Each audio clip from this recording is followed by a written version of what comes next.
France 1450 మంది సైనికులు రాజీనామా. ఈ విషయాలను తెలియాలంటే గనక వీడియో మీరు కంప్లీట్‌గా చూడండి. అప్పుడే మీకు కంప్లీట్ ఇన్ఫర్మేషన్ ఏంటో అర్థమవుతుంది. అదే విధంగా చాలామంది వీడియో చూస్తున్నారని లైక్ అని కామెంట్ చేయట్లేదు. దయచేసి లైక్ అని కామెంట్ చేయండి. లైక్ అని కామెంట్ చేయడం వల్ల ఈ ఇన్ఫర్మేషన్ మనం చాలా మందికి తెలియజేసేవాళ్ళం అవుతాం.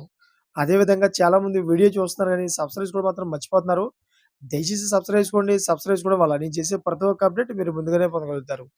ఫ్రెండ్స్, ఇండియా వర్సెస్ పాకిస్తాన్ మధ్య వాతావరణం నెలకొన్న సంగతి తెలిసిందే.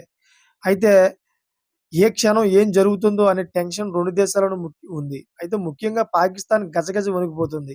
పహల్గాం సంఘటన నేపథ్యంలో ఇండియా ఎలాగైనా ప్రతీకార చర్య తీసుకుంటుందని బార్డర్ వద్ద పాకిస్తాన్ అలర్ట్ అయింది. దీంతో ఇండియా, పాకిస్తాన్ బార్డర్ వద్ద తీవ్ర ఉద్రిక్త వాతావరణం చోటు చేసుకుంటుంది. ఇలాంటి నేపథ్యంలో పాకిస్తాన్ ఆర్మీకి ఊహించని ఎదురు దెబ్బ తగిలింది. పాకిస్తాన్ ఆర్మీలో కీలకంగా పనిచేస్తున్న 1450 మంది రాజీనామా చేశారు. దీనికి సంబంధించిన న్యూస్ నేషనల్ మీడియాలో వైరల్‌గా మారింది. ఇండియాతో యుద్ధం అంటేనే పాకిస్తాన్ ఆర్మీ వణికిపోతుందని, ఈ తరుణంలోనే పాకిస్తాన్ ఆర్మీకి సంబంధించిన 1200 మంది సైనికులు తమ ప్రాణాలు కాపాడుకునేందుకు గాను రాజీనామా చేశారట. అలాగే 250 మంది ఆర్మీ ఉన్నతాధికారులు కూడా తమ పదవులకు రాజీనామా చేసి విదేశాలకు వెళ్ళిపోయినట్లు చెబుతున్నారు.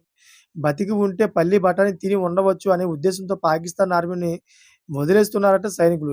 ఇండియాతో ఓ యుద్ధంలో పాల్గొంటే ఖచ్చితంగా చనిపోవడం గ్యారంటీ అని డిసైడ్ అయ్యారట సైనికులు.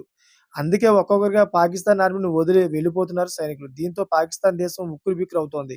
Thank for watching friends.